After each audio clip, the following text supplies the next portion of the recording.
Okay, I think we'll get started so we can have time to get through all of Michael's material tonight in a timely manner. For all of you who have been here before, you know Michael Skok. He's running a 5-session series on startup secrets, how to give yourself an unfair competitive advantage. Tonight's discussion is going to be around business model analysis, and I know he's brought a number of his portfolio companies to present as well, so it's going to be a lively session. I'm really looking forward to it. Without further ado, I'm going to hand you over to Michael and his team of people. Well, welcome everybody. We should have a lot of fun this evening. We're going to talk about one, as Jody says, of the multiple things that we put on the original topic, and that being business model. For those of you who've been at the other sessions, this will feel like it's in context. For those of you who haven't been, I just want to get a show of hands who's new here, therefore I can try to cover some of the background. Okay, quite a number of new people, actually. Okay, so I will tell you this right before I get going, in which case. The value proposition session, which is up on the website, entrecapitalist.com, provides the background to what is it that you do and how do you do it uniquely well for who. That's the simplification of a very long 1-hour monologue by me. So there you go. You skip the 1 hour, you've got the essence of it. And based on the value proposition, the business model is all about figuring out how you take that to market as a viable financial, sales, marketing, and even service and support model.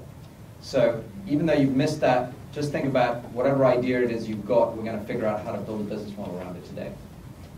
If you missed the company formation piece, that was really around building the team and obviously hiring the people to make that a successful basis to take your enterprise and execute. And next session is very much the other side of the coin to the business model, because business model is so closely aligned to go-to-market strategy. So that gives you a little bit of context for those of you who haven't been here. All right, first of all, I'd just like to make some introductions. We've got a number of the portfolio companies who've been kind enough to come in as case studies this evening and also to help out in the workshop. So you've got real executives who have real day jobs, real entrepreneurs who have real ideas that can help you as you try to take yours and figure out what your business model is. So first of all, I'd like to introduce the active endpoints to representatives here, Mark Tabor and Eric Eggerson, if you'd just like to stand up. Mark's our CEO and Eric heads up sales. Thank you guys for coming. And then at Keban, we have David McFarlane and Ori Ernstadt, the CEO and founder respectively. And then from Demandware, who is represented by James Driscoll, I'll just say before he says anything, they're on the roadshow, and so he's basically been told not to say anything. Say nothing. I don't exist, I was never here. So unfortunately, we can't use his case study, but he's assured me we'll use one when they get through the roadshow. But thank you for coming. He'll be part of at least the workshop so he can engage with you. And then I'm lucky to have two of my partners here tonight too. Not quite sure why they're here, except to check that I don't say something out of order. But Jim Moran from Northbridge. And then we also have Carmichael Roberts, who's also brought some special guests with him. Carmichael? Carmichael? No. Okay. Well, we have... I'm going to get him right now. Don't worry. We'll introduce him when he comes in. He's brought another of his companies, actually, because Jim and I mostly work on software, but we did want to make sure that people who are not focused on software have a sense that these business model techniques that we're going to talk about tonight actually do apply to many different kinds of ventures. And so, in fact, he's going to talk about one of his companies called MC10, which is in the materials space. Very good. So let's jump in with our agenda. As I said, this is all about building a business model, and I'm particularly going to focus on just 4 things. First of all, finding a disruptive business model. You can all go and discuss what a business model is. You can read about it many different ways. But if you're a startup, the really important thing you're going to try to do is bring disruptive innovation into the marketplace. And that shouldn't just be about technology. The business model is a fundamental piece of it. But how do you find that? Well, I'm going to show you 3 key things. First of all, finding your core differentiation. That is absolutely critical to building a business model. Secondly, what are the multipliers that will help you spread that value proposition in an effective way, getting great market share, great reach, and ultimately great revenue? And then third, very importantly, how do you take the cost out of the equation with levers? And levers, as you'll see, are things that can be highly advantageous to companies that figure out how to use them in their business model. And then last, I'm going to give you a very quick insight into how that plays out in the life cycle of working with your customers. And particularly important here is an example I'm going to bring to light for you of how this plays out in the software world. But again, I would say it's applicable to many different areas. I mentioned earlier that this is really one side of the coin. The other side of it is go-to-market. So you will feel in some cases like I'm transgressing a little bit into what does it take to go to market. But that's because there's clear linkages here. And then the most important thing about tonight is, of course, the workshop. And we're going to have a lot of fun with that. We've got 10 teams again tonight and 10 helpers. And Jodie's organized for us to have the whiteboards, as you see, around the room so everybody can go write their business models up and come in and present them. And we'll have the usual voting at the end. Excellent. Well, with that in mind, I'm going to get the boring stuff right out the way right away.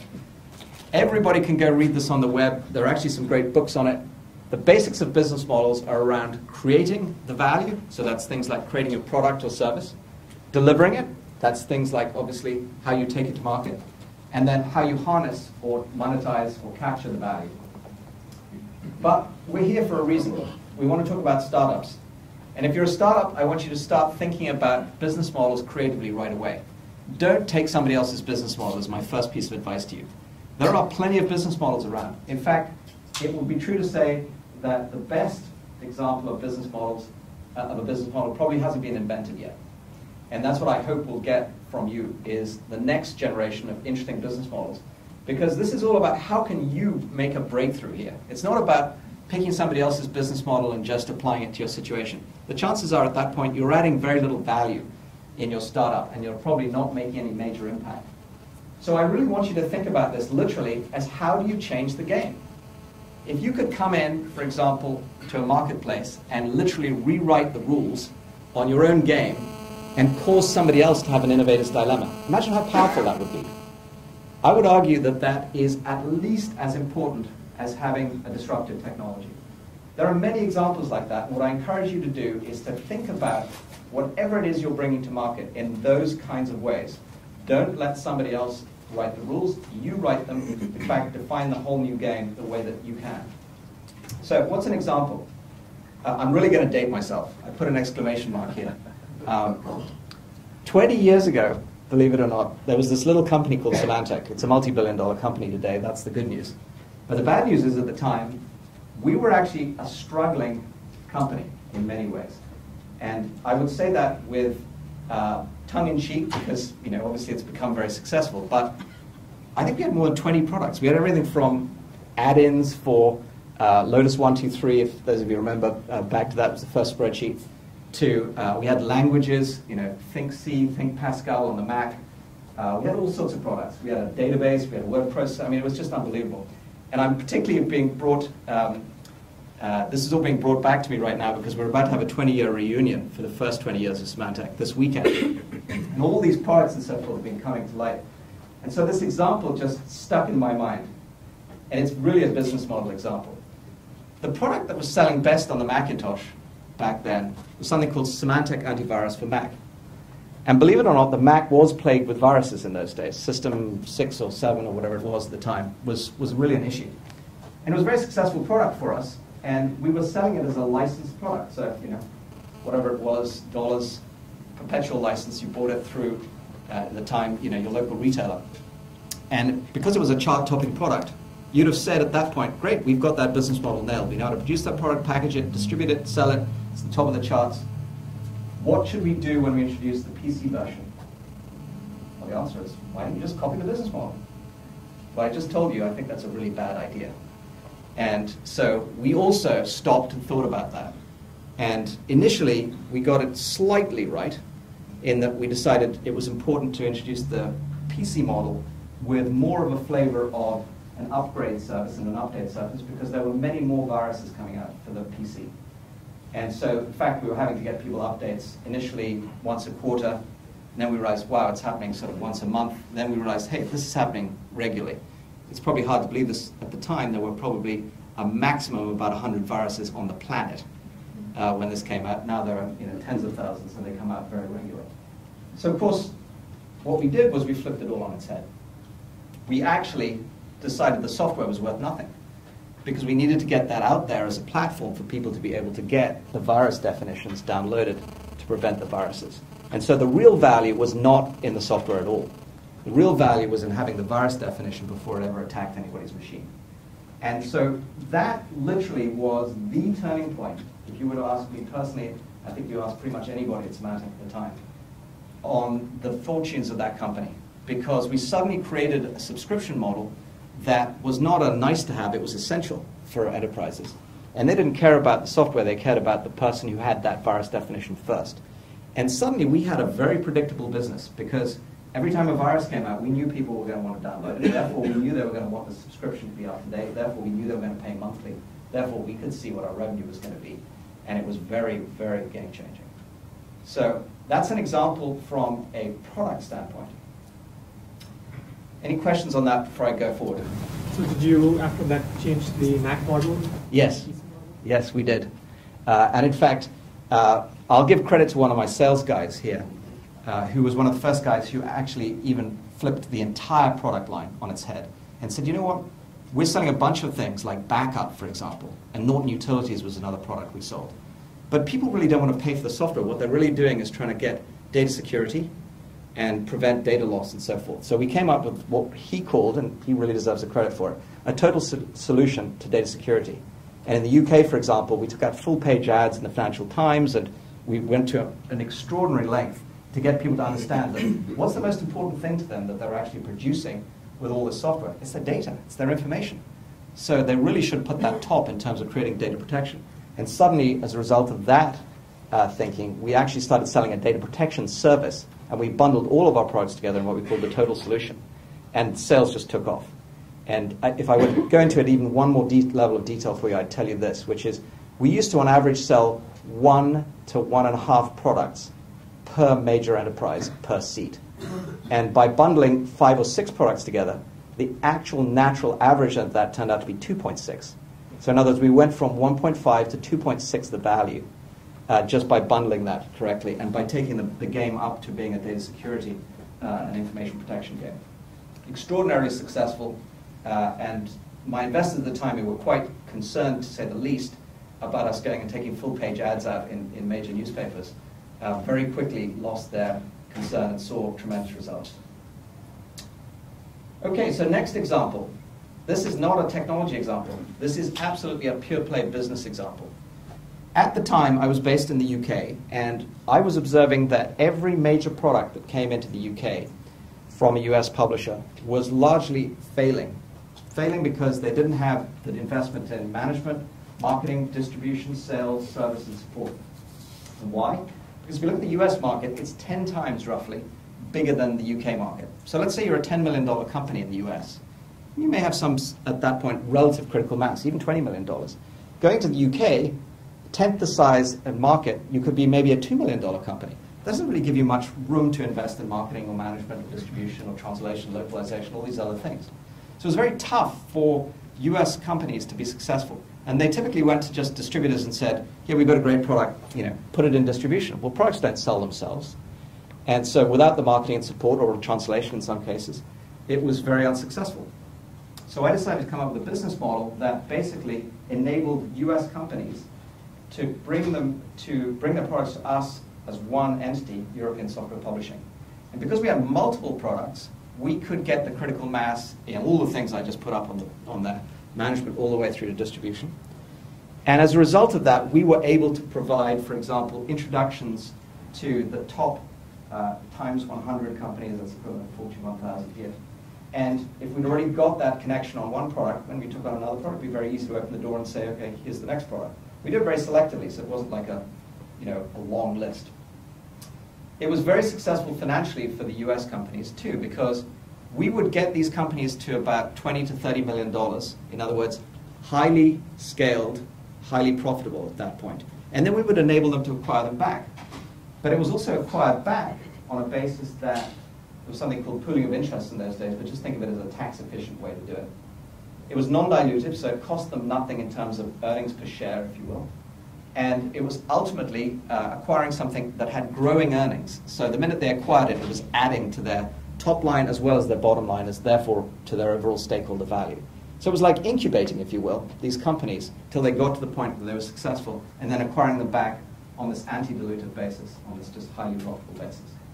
And as an example, Symantec itself, which is one of the companies that we brought over, was a huge win.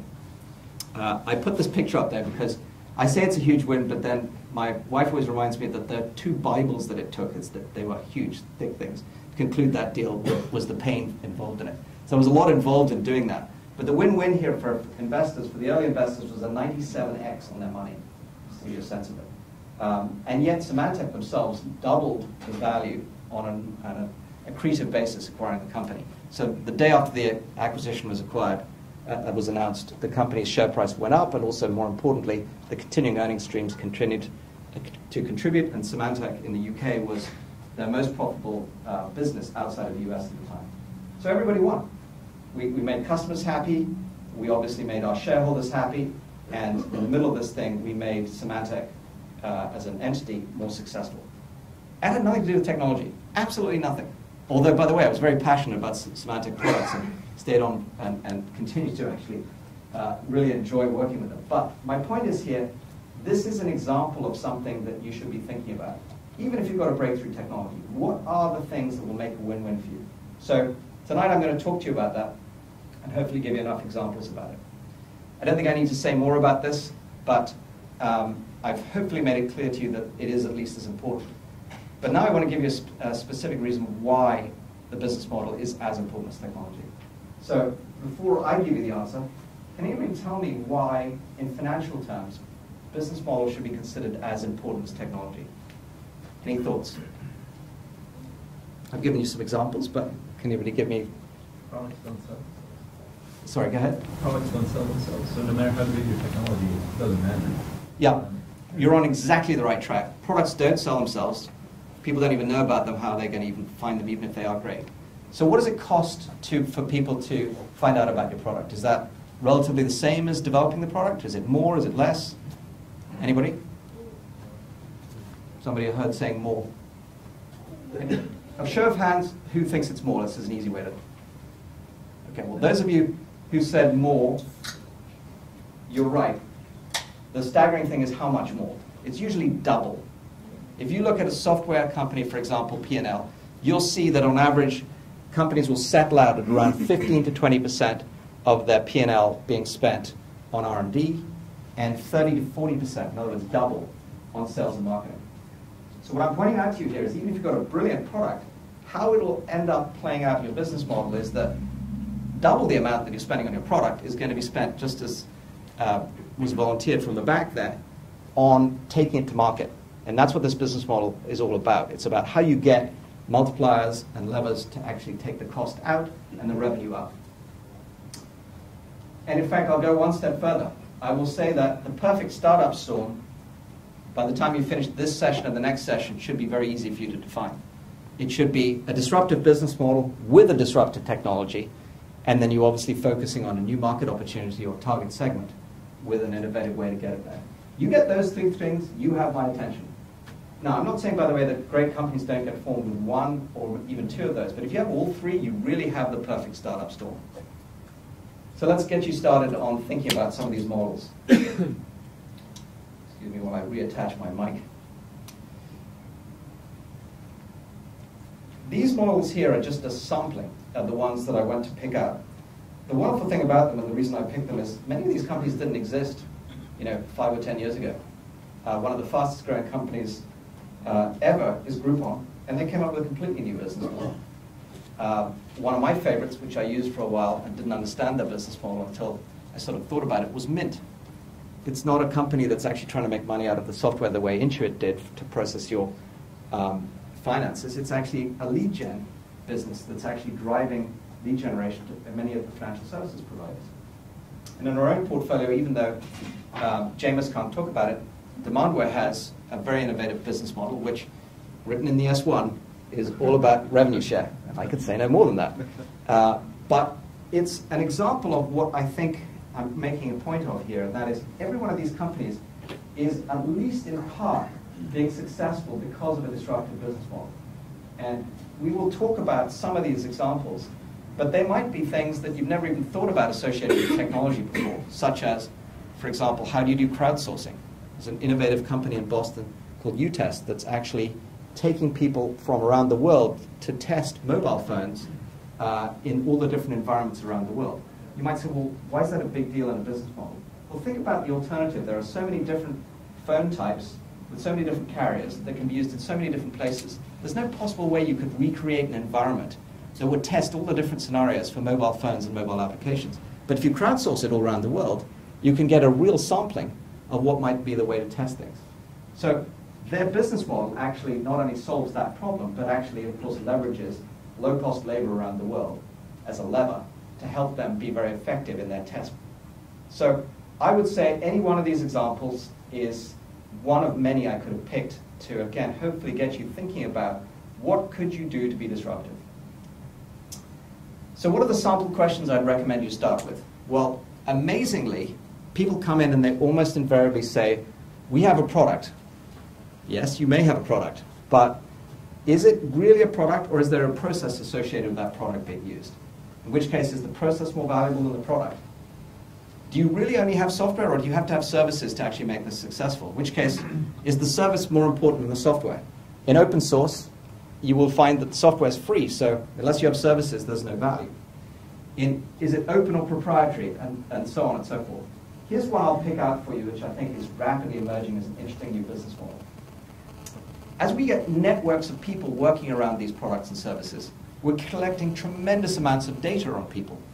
And in fact, the best example of that is probably going to be one of the most interesting new IPOs this year, and that's Facebook. Facebook's value is not its software. I mean, it's great software. It's impressive that PHP scaled to be able to do, to serve hundreds of millions of users. But that's not what we're paying for. We're paying for ability to connect to people. And guess what they're monetizing? They're monetizing the fact that we've all connected and told them what we are doing all day so they can figure out what really is valuable to them, the data behind that enables them to target us more effectively. So their value is in their content or their data. Maybe they would say simply their data. My point being here, this is an example of where I would encourage you to question early, what is the set of values that is at the core of your business? So let's go to exactly that. Your first key question should be, what is your core value? Those of you who haven't heard me talk before, I've said this many times. I was one of those students who needed mnemonics to remember anything. So you'll find I use mnemonics everywhere. I could have said corny, but just forgive me. This is a way that hopefully you'll remember these things. The core of your capabilities should be literally, what is it that you've got of really exceptional value at the center of your proposition that you could build around, that you could create a model around? And when you tell me it's core, 9 times out of 10 when I'm sitting with an entrepreneur and I really question it, they haven't defined the core. They've defined a bunch of stuff, and when we really press hard, we can actually get even more focused. So I'll often hear, oh, we've got a great software product. Okay, let's talk about what that product does and for who. And then when we really get down to it, we'll find out that a small piece of what somebody's actually building is really the core innovation. So in the case that we're going to talk about tonight with Akiban, you'll find out that they actually are in the database business, but the core of their innovation is actually a very critical new piece of how you process data. And they didn't need to recreate the entire database infrastructure. They're leveraging a lot of open source to do that. So let's have a look at some examples from the ones we just talked about. I already gave you a sense of how to think about core in the example of Facebook. Their real innovation is probably the user network, but if you went to the core, I think it's data. And what they do with that data, obviously, in terms of using it for advertising as a business model is really interesting. Now, they may change that. They may decide that at some point there are other values, but if they haven't got that core right early on, I think it will be very difficult. Another one, I think, that's just gone public, so it's topical, would be Yelp. Yelp could have been thought about as a community, could have been monetized in many different ways, but in the end, the content's become really the core of the value there. Again, if you look at what's going on now in the world of the net in particular, a lot of times what people are building is some form of user-generated content around the network, and there are many ways you can monetize that. But I would say to you, the most important thing you should do is, again, instead of just saying, well, how can I monetize it? And just say, oh, well, advertising's always thing. Before you do that, say, well, who else am I competing with? And if everybody's advertising, using advertising in the same way as you are, you probably don't have a competitive advantage. So try to flip it. Try to create an innovator's dilemma. You think about what Christensen has talked about many years, which is creating some way to do something that can't be followed, as opposed to just following what everybody else has done. And so when you think about monetizing your core, think about where others are most vulnerable and where you could do something that, again, changed the game, go back to that metaphor, and rewrote the rules and gave you some way of monetizing that was really tough for others to follow. I'm a huge proponent of open source, if you haven't figured that out. Do a lot of investments in that space. And the reason I love it is that it's tough to compete with free, which is really what open source is at its core. But it's very easy for open source companies, therefore, to attack existing marketplaces with an offering that is delivering the same value at no cost and focused on making the customer successful with support. Because the customer loves that and the competitor can't compete with free. So think of things in those ways, whatever it is that you're addressing. And if open source helps you think about it, I'm happy to talk to you more about why we love that as a business model.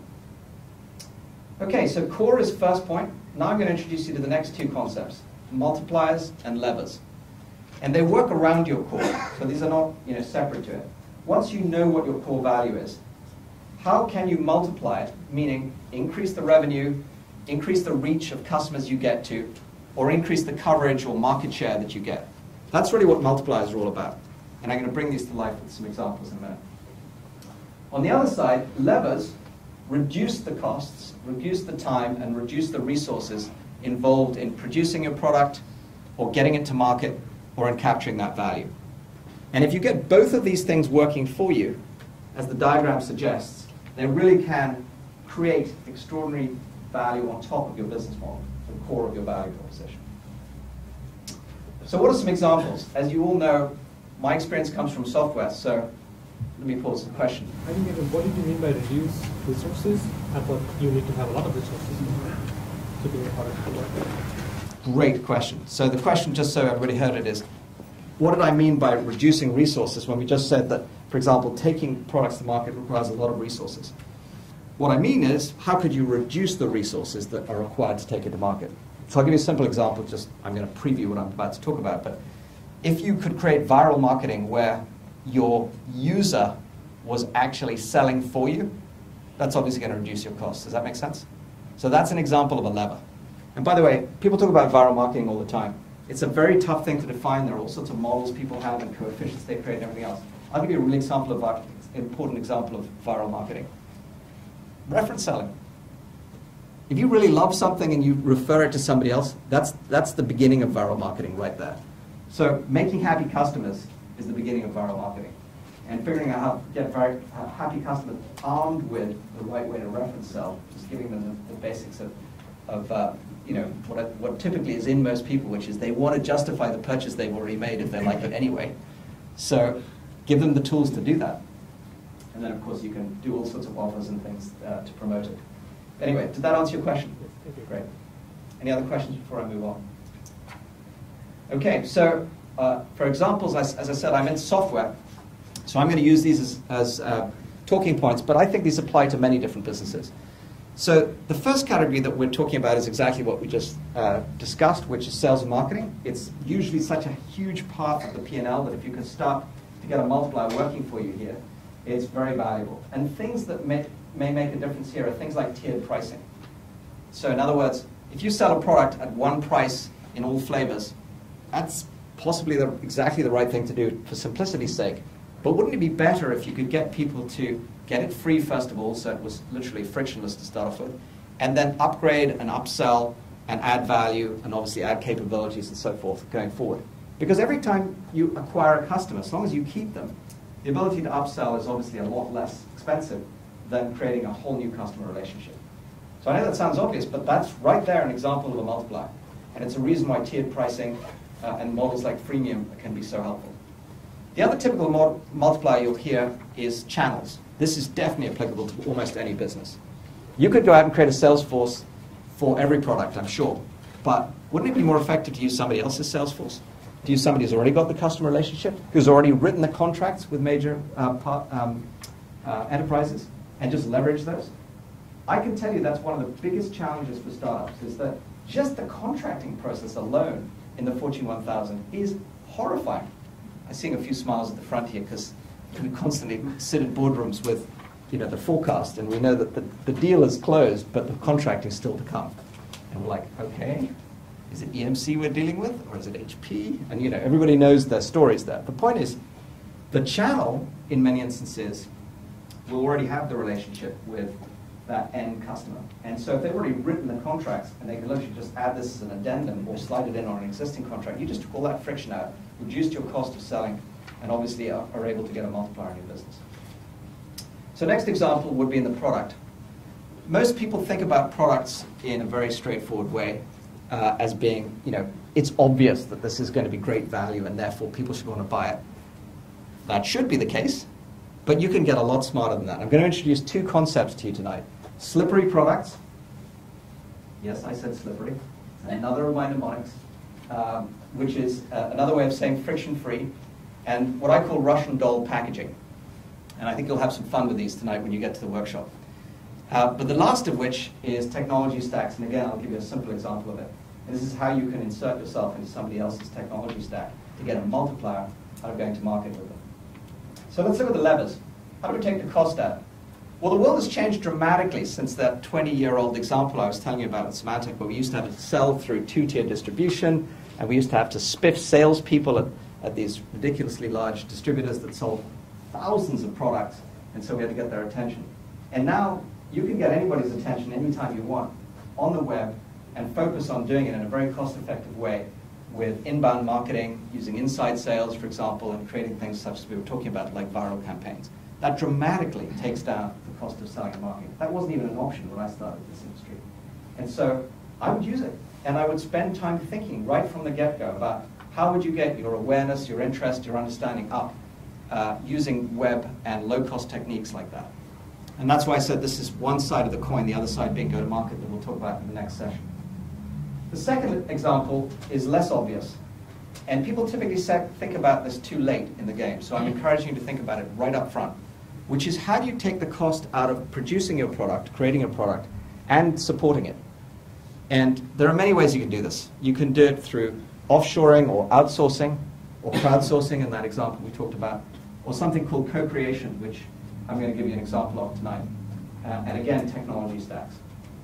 So probably a lot of words up there. All I'll say is every one of them can be thought of as a potential lever. I don't think I need to explain every one of them, but I will pick, as I said, co-creation to go into as a differentiation.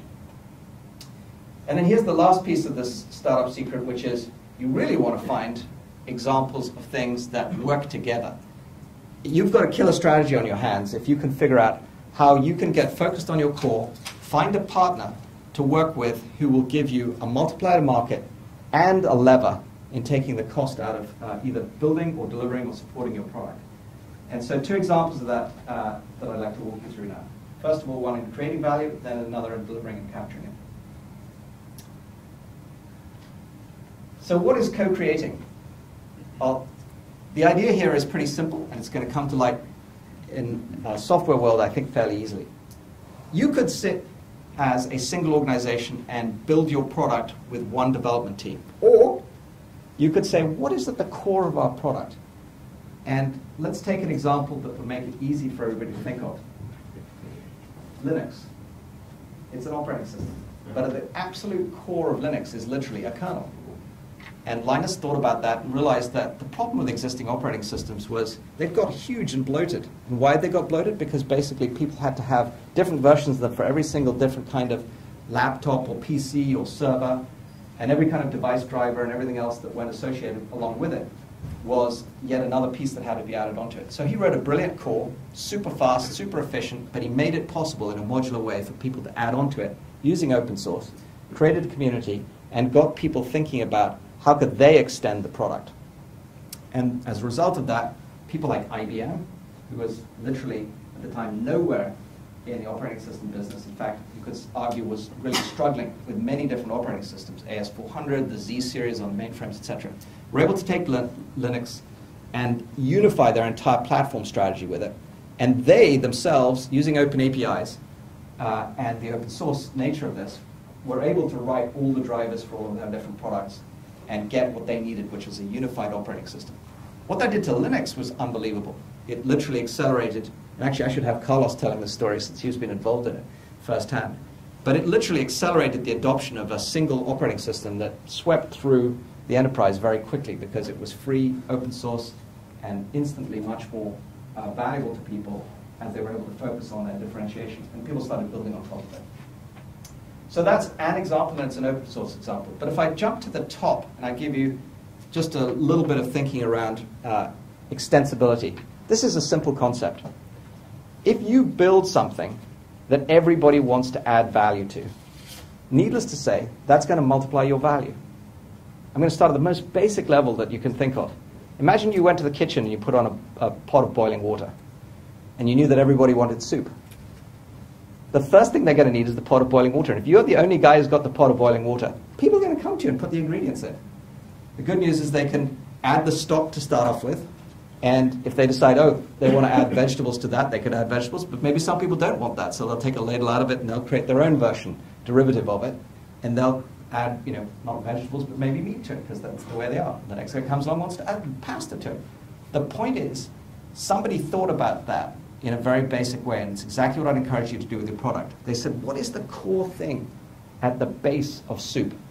Boiling water. Think about your value prop in that same way, and then think about how easy would it be for people to come in and take a ladle and take some out and create their own version of it, or add to it.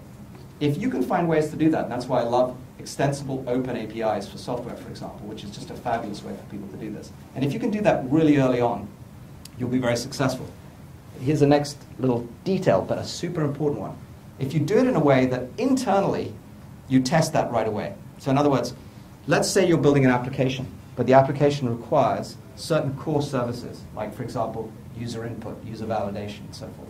Why wouldn't you write those as capabilities in your platform that you had to build on internally? So you had your team of apps builders who know what the application logic should be, but they have to internally build on the APIs for user validation, user input, user experience, etc. Immediately, you're creating a customer internally that is testing your openness and your extensibility of those APIs. And when I see software companies who do that, they build on themselves. I watch product development go way, way, way quicker. And I've seen it over and over again. Demandware, actually, although James can't talk, has done it superbly well internally. They do exactly that with their e-commerce application. I disagree. So it's a small tip, but it's a good starting point. Figure out how, even internally, you can build around your core, and how you can have customers from one part of your organization working on another piece of the capability elsewhere. It's literally eating your own cooking, being your own customer. Summarizing this, I would say as follows. You can get smart about creation by thinking about who are all the other people who can contribute. And if you can find a way to actually incent them to get value out of co-creating with you, you're in a great starting point. It's going to be both a lever in terms of taking your cost down. It's going to be a multiplier in terms of those people obviously spreading the word. Okay. Now let's talk about another example of levers and multipliers in delivering and capturing value. Delivering and capturing value. Here is one which is pulled from a list of 20 I could have talked about, which again is a favorite for me. It's as simple as a strategic partnership, and yet it's as significant as to be a major lever or multiplier for, again, almost every software company I work with figuring this out. And I'm going to give you a specific example of what might make a great strategic partnership, where both levers and multipliers around the core can make a difference. So if you are a software company, you'll know this without me telling you. You have to figure out what are the key capabilities that you're going to build around. And it always involves basic things like compute and network and storage and database. I could have added 20 things in here. You probably don't have those as distinctions unless you're a security company or a database company. And you'll want to go and ultimately expose applications and services at the top of that. If your core capability can fit into somebody else's stack right in the middle and fill a gap for them, for example, if you are able to be a load balancer that enables people to scale out, and you do that on top of people's database and storage capabilities, then why not fit into their stack? Why not go build for their capabilities so that you literally neatly can integrate and create a much more fulfilled product experience for anybody who's trying to build applications at scale that need load balancing? Well, obviously that's what the opportunity is in a whole product strategic partnership. And whole product is a Geoffrey Moore term. As you know, I'm a student of his. He'll be here at the end of the series. And it really describes how you deliver a complete solution to your customer. So if you've only got a piece of it, you can find partners who've got the rest of it. I would say this is a great example of a multiplier maneuver that can work for you. What happens when you do this is best described with an example. In one of the companies I started in the analytics world, we had a capability to do what we called real-time inline analytics. What the hell did that mean? It meant that before that point, everybody who was doing analytics was typically getting reports, a week after things happened, or maybe a month after in some cases. And we said, guess what? Before you even transact with a customer, wouldn't it be helpful to find out if they're a profitable customer to deal with, what their preferences are, what the things are that they might also want to buy from you? And that required real-time inline analytics. But the trouble with that is analytics is a tiny piece of the challenge of getting that data, putting it in a database, cleaning it with what's called ETL systems, and then getting into a place where you could actually do what we did, which was the real-time inline analytics. And then on top of that, you had all sorts of things people wanted to do with them, like present them and even analyze them further in Excel, etc. So we realized the big giant in this space was IBM. So guess what? We did an unbelievably obvious thing, which was we wrote right into the core of IBM's stack and made sure we worked better than anybody else did with IBM's DB2 products and also their WebSphere products and their middleware, and also with their tooling even. And the result was not terribly surprising. We ended up getting huge revenue uplift, not just because people were able to sell our product at IBM, but because it brought credibility to us, that IBM was actually partnering with us and was taking our product to market. It opened all the doors.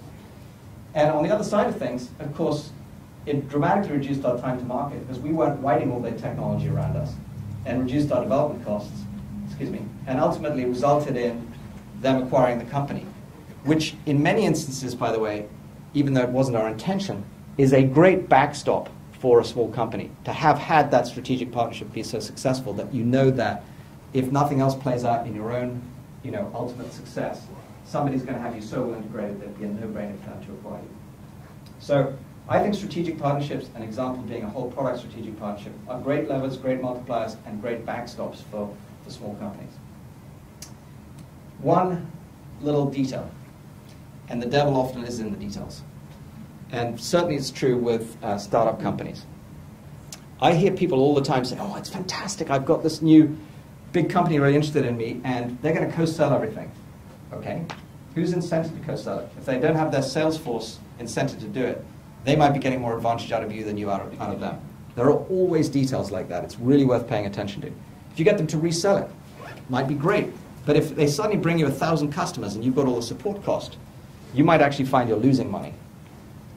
Likewise, I often see small companies make this mistake too. They go and write OEM deals, and they think they've got tremendous distribution reach, but they've got no upsell capabilities. They basically just gave away the golden goose. Huge mistake. So here are some things you can do. The first is actually a strategy, not just to OEM, but also for, in general, helping you with your products and how you get multipliers and leverage out of them. It's what I call building a Russian doll. It's going to be very obvious, I hope, where you might do this, and then I'm going to get one of our companies to come and talk about how they do this. Come up with a version that's free. Then find some way to give limited access to it for a different price, some upsell. Give a personal edition out. Once it gets used by lots of people, make a workgroup edition. If lots of workgroups start using it, make a corporate edition. Once it goes global, make an enterprise edition. It isn't that hard, but you'd be amazed how many times this is the difference between, for example, an OEM deal working and not. If you know you've got all those editions, and you just do an OEM edition, for example, on the personal edition, or the workgroup edition, you know you can go back and sell all the capabilities of the corporate edition or the enterprise edition. And therefore, getting the reach from the OEM made tremendous sense, because you can do the upsell. But don't go in there without that in your back pocket. Know upfront what you're going in there with. Know exactly upfront what you're going to do as an upsell. And then, to the point about going to market in general, this strategy works out for lots of other reasons. You'll find that it's a great way of giving a digestible starting point to people. It's a great way of allowing people, as I said, to taste a small piece of the value. And if you can do that free, that's a great strategy in many instances. And then it gives you all these upsell options. And it gives you tremendous channel flexibility, not just with OEMs, but you can go to, for example, different channels for a personal edition than you would, for example, for an enterprise edition. Or you can go to VARs who want to build around, for example, or systems integrators, who want to build around a very small piece of your core functionality because they want to differentiate with all the capabilities they might bring in a vertical market. Let's say you go to a VAR, for example, that takes just the core and takes it to a medical market, and yet another one who takes the core and goes after the financial market. That's a great strategy that can play out if you do Russian doll packaging. In other words, if you figure out how to get these capabilities. But if all you come out with is one galactic edition, which has everything for everybody in every market, it's going to be really hard for people to deal with you. And you'll be, again, amazed how many times the biggest problem when we see startups is they try to put every feature for every person into the first product, and we'll know that the result of that is it usually collapses under its own weight. So some of you will have read Eric Ries's book on minimum viable product. Minimum viable product is one example of what I'm talking about. I'm really talking about the business model associated with it. That's the technology piece. This is how do you create the business flexibility around it by packaging it in a way that you can go to market in different ways. Okay, I'd like to introduce Akiba now, David McFarland, to give his example of how he's created somewhat of a good example, not just in open source, but also with packaging different options and giving himself this capability. David, if you'd like to come and join us. So just an opportunity to maybe walk you through how we've actually taken several of these capabilities and combined them in this go-to-market strategy. Just a reminder, some of you may know from the prior meetings, but at the very core of what Akiba does, what our secret sauce is, and it was this man in the middle here who invented it, is something we call table grouping. Simply put, we understand how an application uses data, and then we group that data together, and the net result is that transactions and queries run 10 to 100 times faster. It's a huge breakthrough in terms of capability. So what we've done is that we've taken that core capability and we've released that as an open source product. The idea is to drive as much viral business as possible. It's developers who drive these technology decisions. It's the developers that is the 10,000, 100,000 strong sales force that we can use to compete with the likes of Oracle. What we've also done is allowed those developer communities to extend our product by integrating it into their own development environment. So for Ruby and Hibernate, we integrate into their environment so it becomes a value add to their stack, and again, they drive it through their own distribution, and they own that value and they drive that value. But what we did is we created a pluggable architecture, and as a pluggable architecture, it means that we can add critical additional components that will add unique value to the product. So the first is something we call MySQL replication. It just means that you can take this and now plug it into a pre-existing MySQL application. If you built something on the LAMP stack, it's not scaling well, it's running slowly, you can take this Akiba stack, plug it in, redirect the queries, and we'll run those queries really quickly for you. And that's just one example, but the key point here is to have a whole series of these capabilities that you can add and extend the product with, which is what we've done. And you can also use that in terms of a multi-tier pricing strategy. And then finally, as you build community out there in the market, we've added a series of electronic services that you can add. Things that you can deliver as a SaaS capability back out to that market. It makes it easy for them to adopt, but it also kind of locks them in to your service and your brand. And even within those additions, there are certain community aspects, like the grouping algorithms. You get lots of people to combine together to contribute to different grouping strategies that then can be shared across the community. So those are just some of the examples of how we extend it. Perfect. Thank you, David. And I'll just leave that up for 1 second. I think he's used pretty much every example that I've already said tonight. There's effectively a core that is very clearly defined, and he's actually made it open source so people can extend it. And he's also said, look, we're going to have several editions in that Russian doll model, so we can sell this through many different channels and sell different capabilities. And he's also said we're going to have upsell and cross-sell capabilities from that.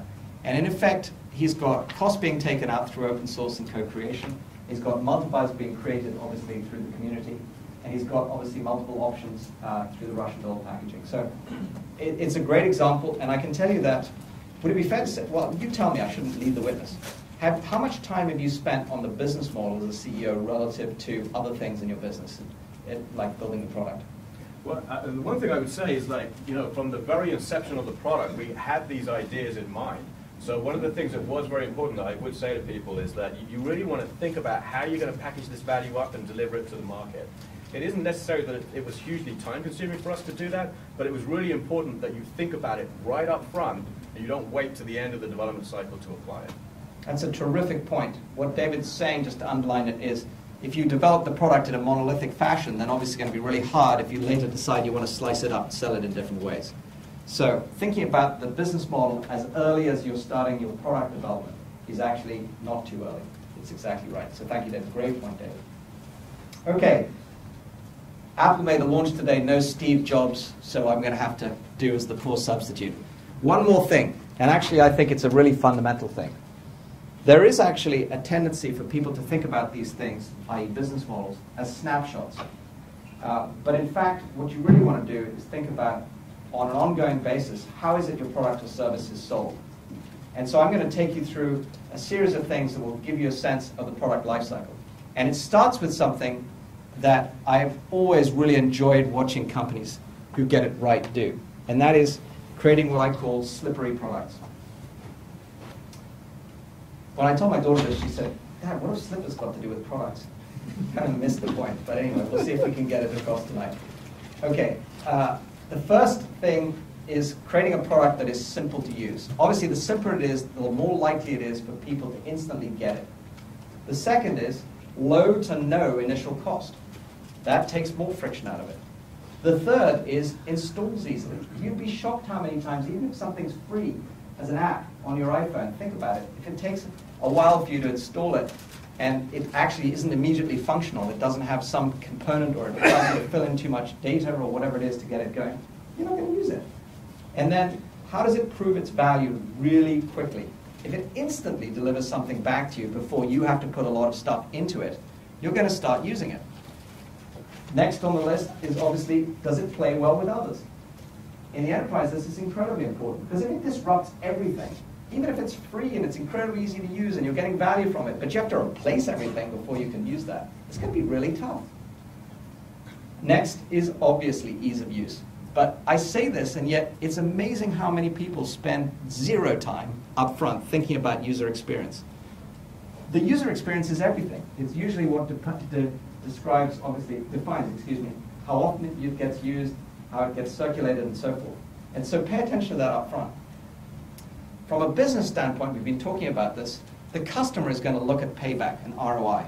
And so make it obvious. Make it obvious right up front why this pays for itself, why it justifies itself. In the end, my favorite one is the why. Why not? Why customers can't live without this should be what they should be thinking. Not why might they try it, but why can they literally not live without it? That's back to that gain-pain equation for those of you who are here.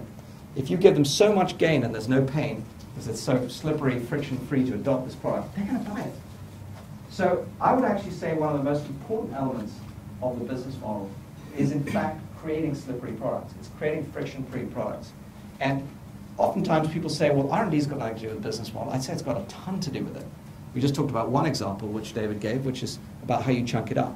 But actually, if you right from the get-go figure out what your business model is and you decide to create a slippery product, you can take a ton of the friction, in other words, the cost, out of marketing, distribution, sales, service, and support. So it's worth taking that thought really early on into your thinking as you define your business model. And to help bring this to life, I'm going to introduce Mark Tabor, our CEO from Active Endpoints. And as Mark comes up, I'm going to tell you a little bit of story to set him up, because I actually inherited this investment, and that's never an easy thing when you're a partner in a venture firm. I didn't inherit Mark. I was lucky enough to go recruit him. But it was a middleware product. It was a tiny piece of a product, actually. They had something called a Beetle engine. Yeah. You don't need to know what that is. I'll just tell you it was a feature. And so it wasn't even a whole product. And Mark came on, and the first thing he said to me when we were going through recruiting is, I don't want to talk to you about the product. I want to talk to you about the business model. I've got a vision for how I can take this thing to market. And he didn't use the word slippery, although I think I've coaxed him into using it now. And it's turned out that he's figured out how to sell complex, very difficult stuff to sell anyway, in any model, middleware, in an exciting way, typically selling something of the order of tens or hundreds of thousands of dollars worth of value over the phone. This is a company that's doing millions of dollars of revenue, has literally been growing at phenomenal rates every year without having a single outside salesperson. Extraordinary. So Mark, how did you do it? Yeah, so in actuality, we did structure the whole company out of this concept of making it simple and how we bring it to market. Process automation, which is what we do, it's been around for a long time. Business process management, the corporate IT people have been, able to accomplish things for their users for a long time, but it's way too hard. And so the concept of active endpoints has been, how can we enable the business user to make their life simpler by doing these things themselves? And so the example that I've shown here is, how can we make the life of a salesperson easier? They interact with an application. Most of them use something called Salesforce.com, which is really just a database to collect information. But salespeople don't want to write reports. They don't want to gather the information. And because of that, they frequently miss common things that they know they should do, but they just forget, and they don't do it consistently over time. So what we did was we invented some technology to allow a business user to do their own automation. So in fact, you could use a mobile phone and the text-to-speech capability, speech-to-text capability that is, for example, in an iPhone, using Siri, you can talk into the phone, say, show me my meetings today. A guide will come up, and you can just speak into it what happened at the meeting. You can hit a button if you want a thank you email to go out, or whatever it is you normally do after a meeting. If you want to set up a follow-up or something like that, it will automatically happen in the background. And so it's great in the fact that we've done it, but the real innovation is the fact that we allow the business user to do it themselves. And so we took that concept, and really our entire go-to-market, really everything about the technology and what we do encompasses this concept of slippery, though I didn't know the acronym until yesterday, Michael.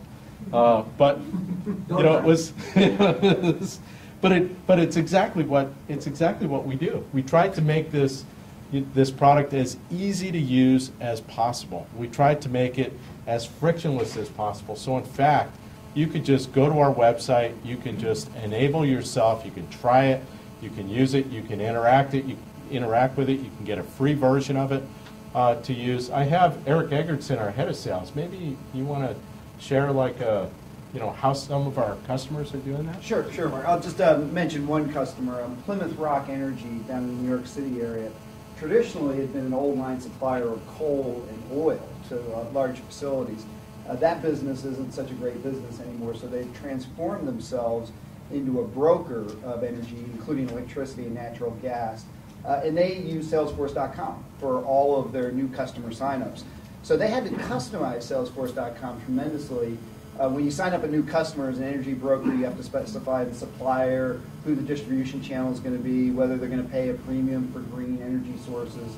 And it turned out for the Salesforce.com users, the sales reps signing up a new customer, it was a very complex process. They had to go through the Salesforce screens. So we met a gentleman down at a Salesforce.com event in New York City on a Wednesday. The following Monday, we gave him a demo via a GoToMeeting, via a web meeting. He was able to get on our cloud-hosted product, started building his little process wizard the next day that his sales reps could use to go through this complex process of onboarding a new customer. By the end of the week, he had it working, and the following Monday, he placed the order with us. So, going back to some of the points, you can probably map what happened there into these points, but installs easily. He was able to sign up on the web. He could prove value in just a couple of days by creating a wizard that walked their users through these complex processes. And what else do I want to take? Plays well with others. Having the Salesforce.com integration has been tremendously valuable to us. Mike, I would call it both a lever because it reduces our marketing costs tremendously. We know who our market is, and we're able to get to them through Salesforce. And it's a multiplier because we're able to increase revenue by selling to users. Last one was we sell it per user per month. The guy was concerned he was only going to have 15 users to start out. We said that's fine. You can buy a 15-user license. When you add 10 more next year, you just buy 10 more licenses. Great. Thank you guys very much. And I think you could pick lots of companies. The reason I chose active endpoints is it would be a horribly complex sale normally to go sell middleware. And all of their competitors, by the way, people like IBM are going in with three-person sales calls, six-legged sales calls, hopefully. And they're spending a lot of money, and they're having, as a result, to charge orders of magnitude, in some cases, more for their products and services. And this company has taken market share away on a consistent basis, been doubling year on year in some cases in their product sales through this slippery product concept. And thanks to the team for being so innovative and approaching it that way, where the technology at the core of it, it's interesting, but in a very highly competitive market. So let's put it all together. I want to give you a very clear metric, which you've probably seen. If you haven't, you certainly should know about. And that is this notion of coming up with an understanding of if your business model is working or not. And for startups, the metric that people now are getting used to is lifetime value. That is, how much can you get from a customer over the lifetime of working with them, divided by the cost of acquiring that customer. And in general, if your lifetime value from a customer isn't around 3 or greater times the cost of acquiring that customer, you probably don't have a profitable business model. And unfortunately, in startups, most times people don't really spend time to think about this up front either. But all the multipliers and levers that I talked to you about should be factored into what is it that you're doing to obviously increase, on the one hand, the lifetime value. How can you get more out of customers over time with, for example, that Russian doll packaging we're talking about, more and more versions or editions? Or in reducing the cost of acquiring the customer in the ways we just talked about with things like strategic partnerships. And there are many examples that I didn't go through, like channels and so forth, that can give you reach and take cost out too. In the end, though, when you boil it all down, you should find that this ratio plays out, as I said, to roughly 3 or more times the value you're capturing than the cost you're implying to get that customer successful. Now, that model's been, I'd say, pretty successfully adopted by many of my customers. But I noticed something over the last few years as it's become accepted that's been missing. And so I want to introduce this because what we found is almost every startup, just as you heard Eric describe, gets in at one point and then has a relationship to maintain with the customer to get the full value. And I find most people ignore that latter set of re-engagement with the customer. So I'm going to give you a sense of what you really need to think through. This refinement, to me, to keep it interesting, is a matter of life and death. I'm going to talk about a customer life cycle in a very simple methodology to start off with. See, try, buy, fly, die. Think about it for a second. That's basically what happens when you look for products. You see it, you try it, you buy it, you run it, fly it, and ultimately it dies somehow dead. And that cycle is typically described by people in this kind of a bell curve. And the problem with it, at least in the software business and many B2B businesses, is if it really looks like this, you have a long, costly customer acquisition cost, a slow payback period, and very short lifetime value. And if that's really what your business model looks like, in my opinion, you're in trouble. And unfortunately, it's what a lot of startups I see exactly have as a business model. And so I'm going to try to help you think about ways that you could get beyond that. We'll talk about this more in the go-to-market session next week. But one of the first things I always see when I do postmortems with companies is that they haven't broken these stages down from the simplistic see, try, buy, fly model that I talked to you about into much more granular stages. And granular stages, just to give you an example of this, would be awareness. How do you even discover somebody? Interest. How do you get their interest? How do you get them to understand what your capabilities are, then engage with you, then try it, then purchase it? And I could probably pick 30 or 40 more if I really wanted to break it down. We'll talk about more of this, as I said, next week. But just for now, think about this as follows. Once I've bought the product, how do I stay engaged with you? What is it that I do to repurchase? So I'm going to introduce an obvious constant, obvious idea here, and that is, how do you re-engage the customer after they've bought? How do you actually get them to retry the next capability that you introduce, either the upgrade or the update, or the whole new version that you just came out with? So in this cycle of re-engagement and repurchasing, and there are a lot of steps that are basically the same as you did when you first introduced the product or connected with the customer. And if you get them right, it turns out you really dramatically change the cycle. In fact, what you really want to do is, of course, have the cycle occurring over and over again. The customer keeps coming back to you as your preferred supplier or as your trusted source or as a person where they'll buy the next set of capabilities. And if you can do that successfully, what you'll find you can do is dramatically extend the life cycle of the customer.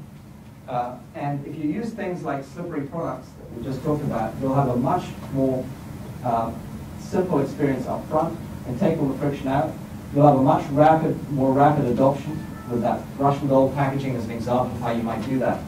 And then very importantly, you'll have a much extended life cycle because you'll find ways to re-engage the customer over and over again.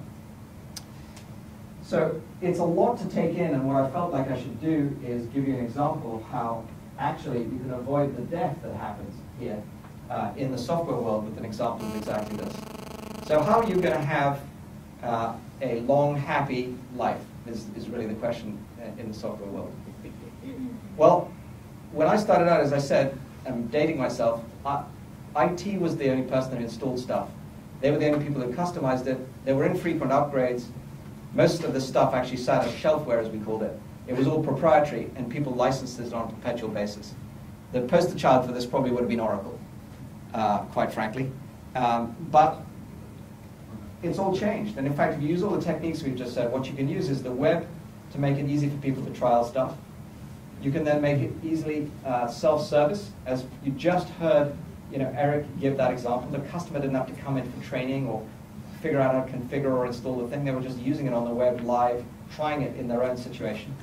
It can be on demand, so there's absolutely nothing for them to actually buy initially. It can be available literally over the cloud. And software as a service is very much the poster child for that. And obviously, if you make it open source or extensible in some way, they can extend it or add to those capabilities themselves.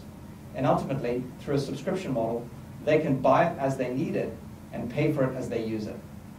The result of all of that is what creates this extended life cycle. It creates this incredibly easy basis for people to try things, adopt them, and then buy them as they need them, and then on a subscription basis, keep reusing them. And underneath it, the engine for it is very important for you to think about, which is how do you keep engaging the customer?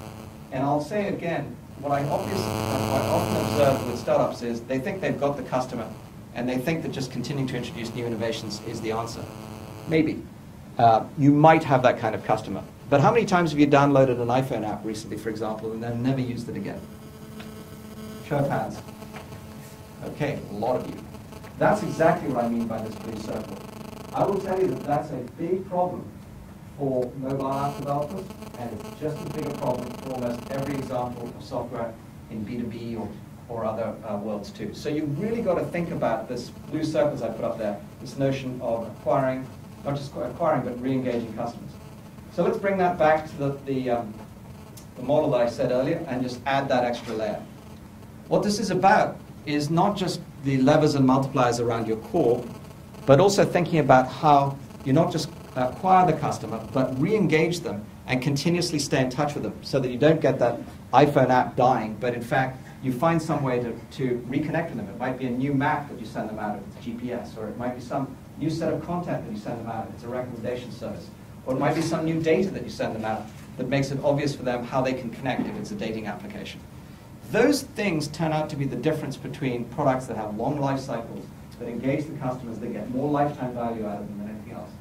And so I reinvented that acronym and called it cost of customer acquisition and re-engagement. It's the R there. And instead of it being lifetime value, it's life cycle value. That's the L, the C in there. And it really is important to think about LCV, the life cycle value of your customer. What can you get out of them over and over again, not just once? And also, what does it cost you to re-engage? So when I describe this to startups, I find that most people have challenges initially getting what do I mean by those kinds of things. So here's an example. Re-engagement costs are typically things like support. Support should absolutely be factored into it. It's not just sales and marketing. Keeping your customers often involves customer service, and if you're in a B2B environment and you're selling anything like a complex product, it often involves professional services. So all of those costs should be factored in to the C.O.R.E, the cost of acquiring and re-engaging customers. Any questions before I move on? We're nearly at the end, so to get you to your workshop.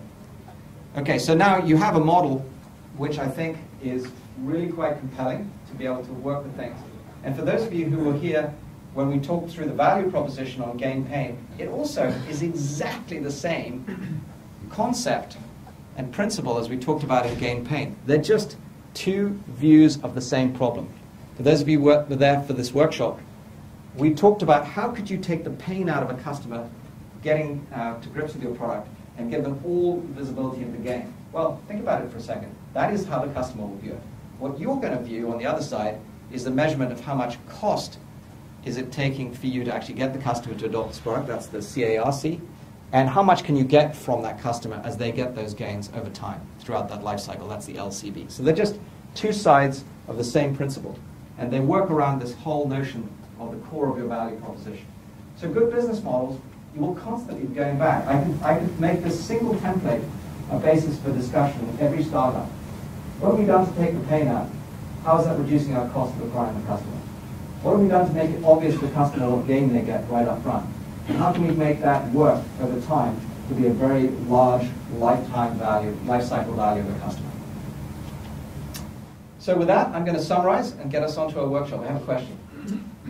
I guess it was unclear to me the concept around the Russian dolls. Yeah. Is the message that you're recommending to have various versions of a product, a single user, a small business, an enterprise?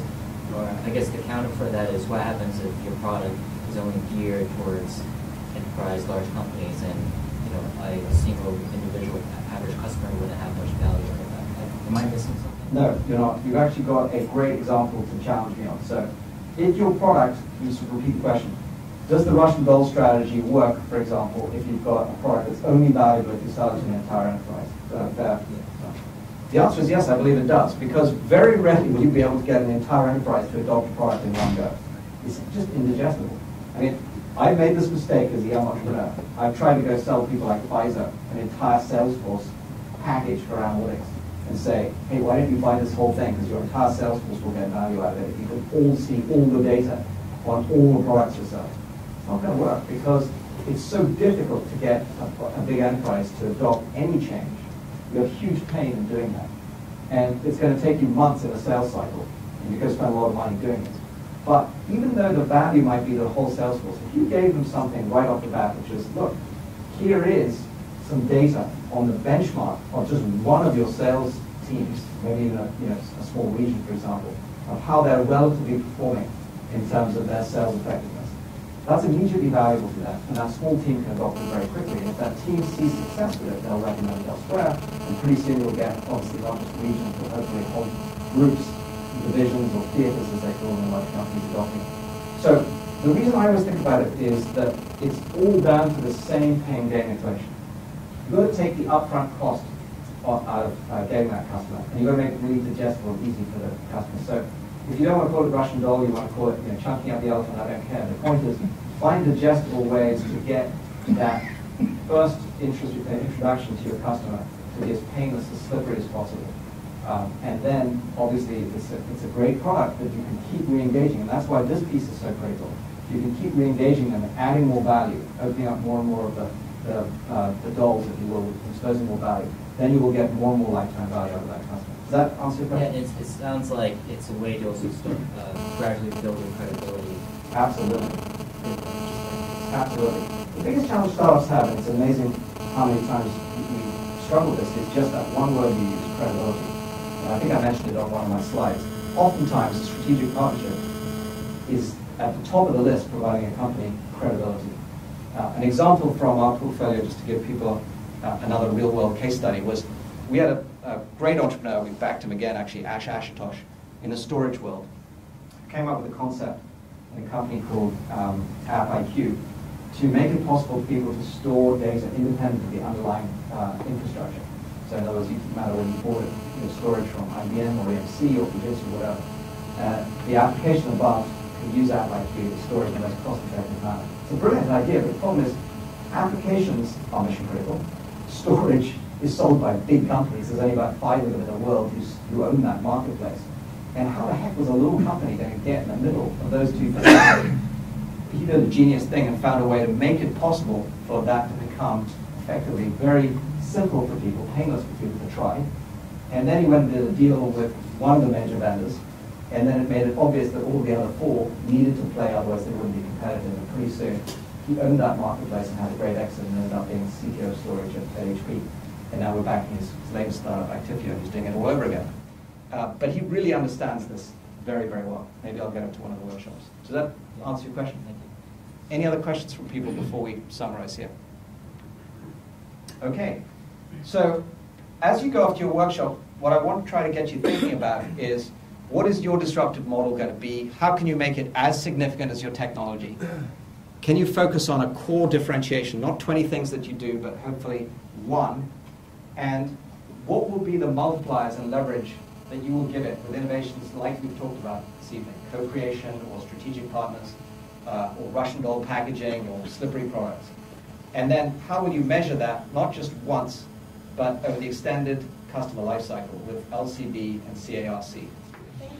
So I hope everybody had some fun this evening. I must say I continue to be blown away by what a great group this is, because if you look at some of the things we were trying to do, and we were trying to figure out, could you come up with a core value prop? A number of you took some pretty bold moves to not declare it as the obvious thing, the technology, but focused on things like data or data and analytics, or content in one case. You were quick to figure out what your multipliers and your levers were. Some of you found some really great ways to make partnerships that were win-win, that would work on both sides of that, so multipliers and levers. And then a lot of you were talking very clearly about, just as you heard, how important the slippery product concept is to make it easy for people to get instant value out of this, and instantly they're obviously start spinning the wheel.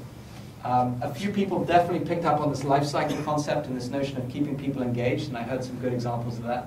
And overall, although we didn't try to get you down to actually calculating your life cycle value and your customer acquisition and re-engagement costs, I felt like a lot of you grasped this so well that you would have no problem doing those kinds of things. So I want to take my hats off to all of you and say congratulations and thanks for doing this.